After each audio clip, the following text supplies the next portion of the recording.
नमस्कार दोस्तों, मैं विनय ज्योतिषी आप सभी का अपने चैनल में बहुत बहुत स्वागत करता हूं। दोस्तों, हम बात कर रहे हैं अगस्त महीने के राशिफल की और आज हम बात करेंगे मकर लग्न की। दोस्तों, मेरा राशिफल लग्न आधारित है, इसलिए आपका लग्न में अगर 10 नंबर लिखा है तो ये वीडियो आपके लिए है। बुध भाग्येश है, ये एक बहुत अच्छी चीज है कि भाग्येश सप्तम में बैठ के आपके लग्न में दृष्टि डाल रहे हैं, यानी कहीं ना कहीं आपको भाग्य उन्नति प्राप्त होगी।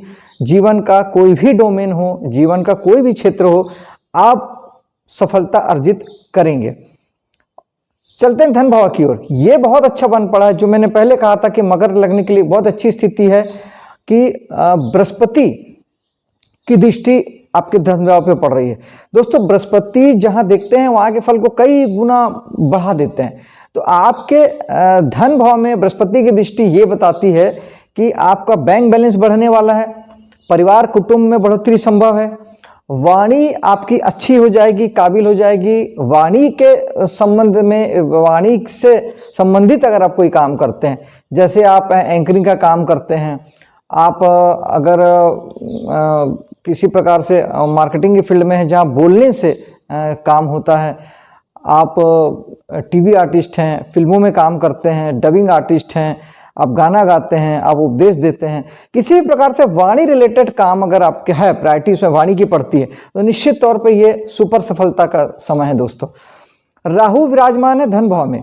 राहु जो है, राहु थोड़ा सा अचानक के भी कारक है और अप एंड डाउन के कारक है। दोस्तों, तो आपको एक स्थिति तो ये भी बनती है कि राहु अचानक से आपको बहुत कहीं से भी पैसा सरप्राइजली आपको दे सकते हैं, अचानक से आपको धन लाभ प्राप्त हो सकता है और फिर अचानक से उसमें कमी आ सकती है। ये राहु करते हैं, इस बात का थोड़ा सा ध्यान रखेंगे। अगर धन संबंधी, धन के काम में आपको ज़्यादा रुकावट, बाधा, परेशानी महसूस हो रही है, ऐसा लग रहा है कि पैसे का फ्लो रुक गया है, तो राहु का उपाय जरूर कीजिएगा। राहु के लिए सबसे अच्छा है कि ओम राहवे नमः एक माला आप जाप कर सकते हैं, अगर आपको जाप करना पसंद है। पूजा पाठ में आप माँ सरस्वती की पूजा कर सकते हैं, और माँ सरस्वती की पूजा करने से अर्थ ये है कि आप जो काम करते हैं उसके संबंध में आप ज़्यादा से ज़्यादा ज्ञान प्राप्त करें, उससे ज़्यादा से ज़्यादा नॉलेज लें, एक्सपर्ट बने उस काम के। वो ज्ञान आपको जीवन में आगे बढ़ाएगा। और तीसरा राहु के लिए उपाय है सूखा नारियल का दान। तो एक तो यह है कि शनिवार के दिन भगवान शंकर के मंदिर में आप सूखा नारियल चढ़ाएं, और अगर आपके घर के आसपास में बहता जल है, नदी वगैरह है, तो आप इसे हफ्ते के हफ्ते भी कर सकते हैं, और महीने में एक बार जब अमावस्या आती है तो उस बार जरूर बहते जल में आप सूखा नारियल प्रवाहित करें, और उसमें पितरों को भी जरूर याद करें, क्योंकि अमावस्या जो होती है पितृपक्ष का ही तरीके का एक दिन होता है, जिसमें हम अपने पितरों को याद कर सकते हैं, पूजा पाठ कर सकते हैं। पितृ भी हमारे देवतुल्य ही होते हैं। दोस्तों, हमारी जिंदगी को बनाने और बिगाड़ने का पूरा ताकत, पूरा मादा रखते हैं हमारे पितृ, हमारे पूर्वज। इसलिए उनको याद करिएगा, उनसे क्षमा याचना कीजिएगा, उनसे आशीर्वाद मांगिएगा।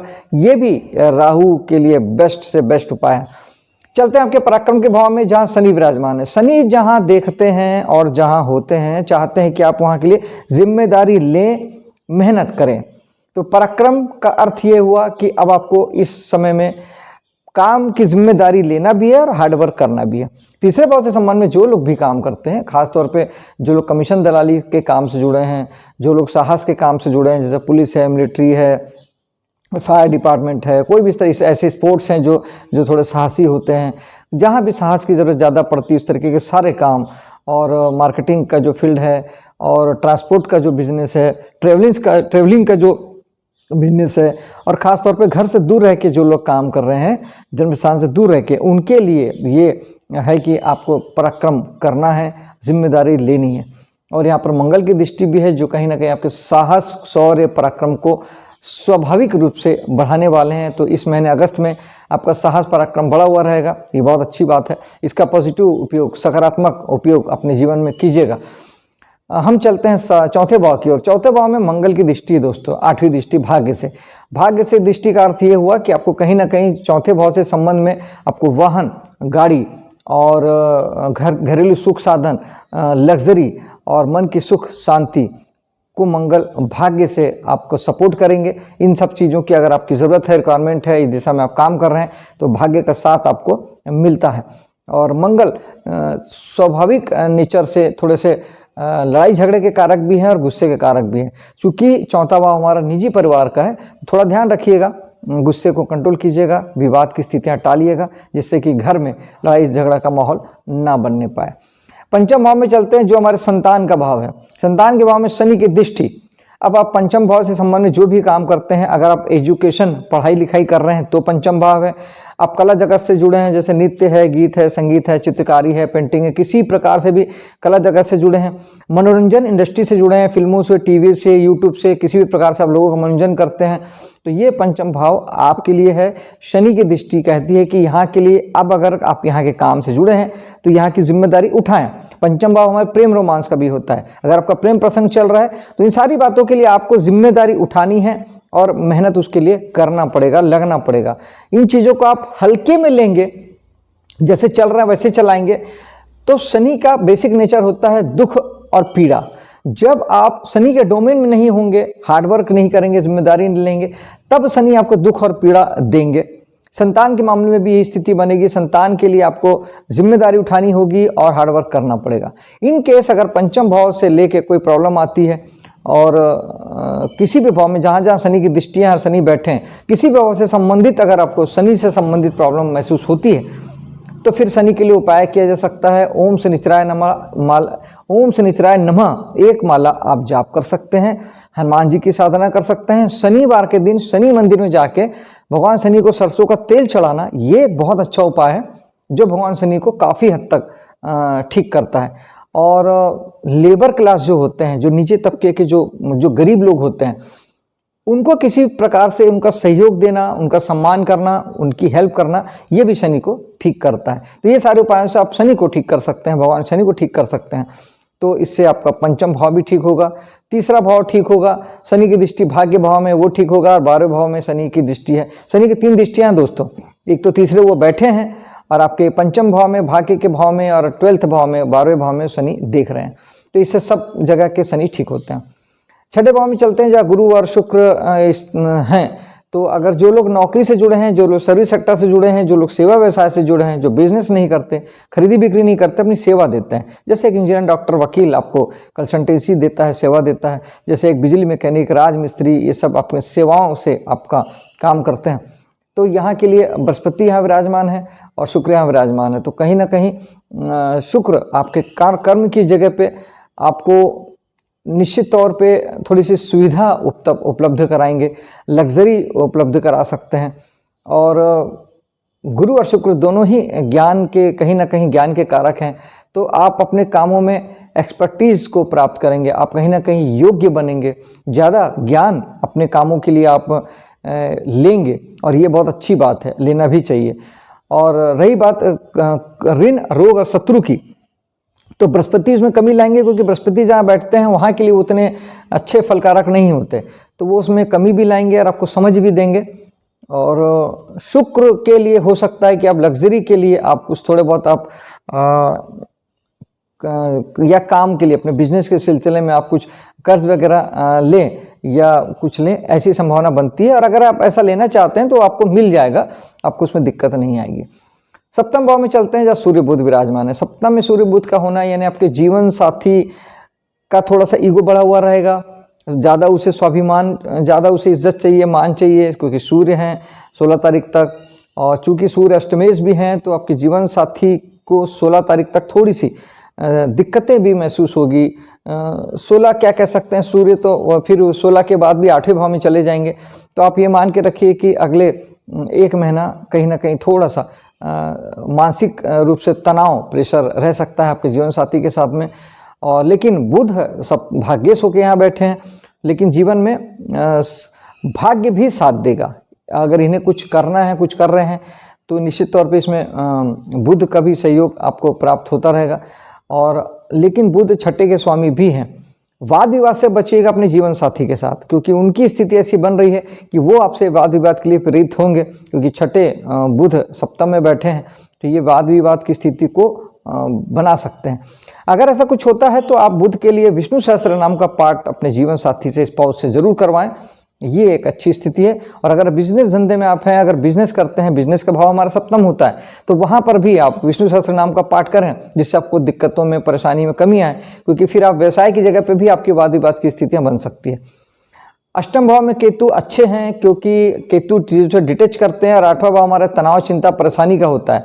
तो केतु आपको कहीं ना कहीं तनाव चिंता परेशानी से आपको डिटेच करेंगे। आप के मन में पर ज़्यादा चीज़ें रहेगी, तकलीफ प्रॉब्लम्स रहेगी, लेकिन आप उससे ज़्यादा अटैच नहीं होंगे, आप ज़्यादा तनाव फील नहीं करेंगे। ये एक विपरीत राजयोग जैसी स्थिति है कि केतु का आठवें भाव में बैठना आपको तनाव से मुक्त करता है। लेकिन जो लोग आठवें भाव का काम कर रहे हैं, ज्योतिष वास्तु टैरो कार्ड का काम कर रहे हैं, income tax sale tax department में हैं, प्रोडक्शन के काम में हैं, वैज्ञानिक हैं, रिसर्चर हैं, पुलिस मिलिट्री सीआईडी सीबीआई जैसे डिपार्टमेंट में हैं, जो हमेशा कुछ खोजते या ढूंढते रहते हैं, इन सारे कामों को करने वालों को अब चाहिए कि ये सारे कामों को वो बिल्कुल सहज रूप से करें, न्यूट्रलनेस के साथ करें। ये सारे कामों को करते समय परिणाम की कामना ना करें, कहीं पहुंचने की इच्छा ना करें, तब केतु आपको ठीक ठीक फल देंगे, आपकी उम्मीद से ज़्यादा अच्छा फल देंगे। लेकिन इन सारे फील्ड में काम करने वाले लोग अगर इच्छा कामना रखेंगे, सपने सजाएंगे, भविष्य की योजनाएं बनाएंगे और बहुत ज़्यादा सपने सजाएंगे, परिणाम की कामना करेंगे, तो केतु फिर आपके कामों को कट लगाएंगे, आपके काम बंद हो सकते हैं, आपकी नौकरी छूट सकती है और आपके सारी चीज़ें केतु ले लेते हैं। केतु को अगर लगता है कि आप उनके तरफ नहीं जा रहे हैं, मोक्ष के तरफ, वैराग्य की तरफ नहीं जा रहे हैं, तो सारी चीज़ें आपसे छीन के वो आपको उस तरफ ले जाते हैं। तो बेहतर है कि आप स्वयं से अपनी मानसिक स्थिति को ऐसा बना के रखें कि आप लाइक के योगी, अगर आप आठवें भाव के काम करते हैं तो उन सारे कामों को एक योगी की भांति कीजिए, तो फिर आपको केतु कहीं कोई दिक्कत नहीं देते, उल्टे आपको उम्मीद से ज़्यादा अच्छा फल देते हैं। ये मेरा स्वयं का अनुभव किया हुआ है दोस्तों।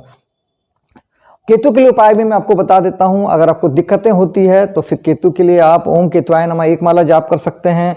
आप खट्टे मीठे फल का दान कर सकते हैं, जो आम है, नींबू है, केला है, इस तरह के फल होते हैं जो खट्टे और मीठे दोनों होते हैं। और केतु के लिए आप माँ दुर्गा की पूजा कर सकते हैं, गणेश जी की साधना कर सकते हैं। साथ ही मेडिटेशन से अच्छा उपाय राहु केतु दोनों के लिए नहीं है। मेडिटेशन करेंगे तो राहु और केतु दोनों बेहतरीन ढंग से काम करेंगे। मेडिटेशन जरूर कीजिएगा। चलते हैं भाग्य की ओर। भाग्य में मंगल हैं और मंगल कहीं ना कहीं आपके धर्म कर्म के कामों के लिए आपका साहस बढ़ाएंगे, उत्साह बढ़ाएंगे। जो लोग धर्म से जुड़ के काम कर रहे हैं निश्चित तौर पे ज़्यादा साहसी हो जाएंगे, ज़्यादा प्रबलता से प्रखरता से अपने कामों को कर पाएंगे। और हमारा नवम भाव हमारा हायर एजुकेशन का भी होता है, तो जो लोग हायर एजुकेशन के लिए अभी तक पीछे हो रहे थे, डर रहे थे, वो एक निर्णय ले पाएंगे और साहस के साथ उसमें आगे बढ़ेंगे। शनि की दृष्टि यहाँ पर भी है, तो शनि चाहते हैं कि अगर आप धर्म कर्म के कामों से जुड़ के, किसी भी प्रकार से धर्म से जुड़ के कोई भी काम करते हैं, मंदिर आदि संचालित करते हैं, कोई समिति से जुड़े हैं, संस्था से जुड़े हैं, धार्मिक आपको लंबी दूरी की यात्रा करनी है, किसी भी प्रकार से इस तरह का कोई भी काम है धर्म से जुड़ के, आप उपदेशक हैं या धर्म की कोई शिक्षा देते हैं, तो ये सारे कामों में अब आपको मेहनत ज़्यादा करनी है और जिम्मेदारी उठानी है, जिम्मेदारी लेनी है, मेहनत करना है। ये शनि चाहते हैं, तब आपको अच्छे रिजल्ट की प्राप्ति होगी। दसम भाव में चलते हैं जहां पर बृहस्पति की दृष्टि है। ये आपके लिए अगेन वरदान है। ये इस समय के आपकी सबसे अच्छी दशा बृहस्पति की दो दृष्टियां, एक धन भाव पे दृष्टि पड़ रही है जो आपके धन को बढ़ाती है, और एक दसम भाव में दृष्टि जो आपके कर्म, मान सम्मान, पद प्रतिष्ठा में आपके अपार सफलता की कहानी लिखती है। यानी आपको इस समय में मान सम्मान पद प्रतिष्ठा भरपूर मिलने वाला है और कर्म में भी गजब की सफलता आपको मिलने वाली है। इसीलिए बिल्कुल उठिए और चलिए और जो करना है कर गुजरिए। ये बहुत अच्छा समय है, बृहस्पति का समय, आप इसे बिल्कुल भी व्यर्थ जाया ना करें। एकादश भाव में कहीं ना कहीं से आपको लाभ प्राप्ति गेंस जो है वो भाग्य के माध्यम से होगा, क्योंकि एकादश के स्वामी भाग्य में बैठे हैं, तो भाग्य से आपको कुछ कहीं ना कहीं से कुछ लाभ प्राप्ति गेंस इस महीने स्थितियाँ बनती हैं। और अंत में 12वें भाव की बात करते हैं दोस्तों। इस समय में थोड़ा सा 12वें भाव को लेके आपको अवेयरनेस ज़्यादा चाहिए। 4 गुणों की दृष्टिया आपके खर्चों को ज़बरदस्त बढ़ाती है और बहुत सारे क्षेत्रों में आपको पैसों का खर्च करना पड़ सकता है। सबसे पहले बात करते हैं मंगल की। तो मंगल आपको घरेलू जीवन में, घरेलू कामकाज में, घर के संबंध में आपको पैसों का खर्च कराएंगे।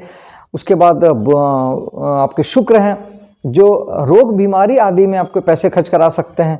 बृहस्पति की दृष्टि है जो आपको कहीं ना कहीं आपको ये भी आपको बीमारी में और आपको सर्विस सेक्टर में आपको पैसे के खर्चे शो करती है। और शनि जो है वो ओवरऑल आपकी हेल्थ और जीवन के समग्र आपके कर्म क्षेत्र में और हर प्रकार से आपको आपके आपके व्यक्तिगत तौर पे आपके लिए शो करती है कि आपको भी कहीं ना कहीं आपके माध्यम से आपके लिए पैसों का खर्च करना पड़ सकता है।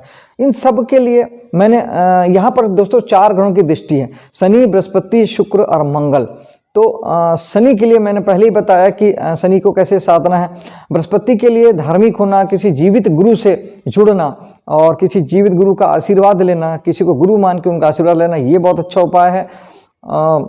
शुक्र के लिए माँ लक्ष्मी की पूजा और मंगल के लिए हनुमान साधना। लेकिन इन चारों को करने के बजाय आप अगर एक काम कर लेते हैं, आप मेडिटेशन का होता है, योग ध्यान प्राणायाम का होता है। अगर आप ज़्यादा से ज़्यादा योग ध्यान प्राणायाम मेडिटेशन करेंगे तो आपको फिर ये चीज़ें कम से कम मात्रा में होगी। आप वहाँ की ऊर्जा को यूज़ कर लेंगे तो आपको ज़्यादा तकलीफ नहीं होगी।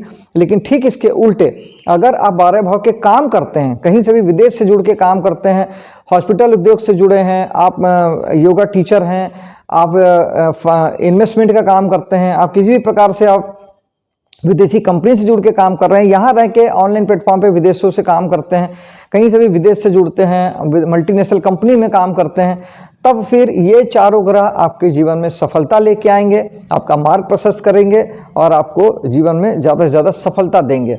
आप वहाँ के कहीं कोई आप इस तरह के काम 12 भाव के नहीं करते हैं, केवल उस स्थिति में आपके खर्च और नुकसान की स्थिति बनती है, जो कि एक अकेले मेडिटेशन प्राणायाम योगा ध्यान करने से आपकी सारी समस्याएं हल हो सकती है। दोस्तों, ये था अगस्त महीने का मकर लग्न का राशिफल। अब मुझे दीजिए आज्ञा, मिलता हूं आपसे अगली वीडियो में। तब तक के लिए जय हिंद,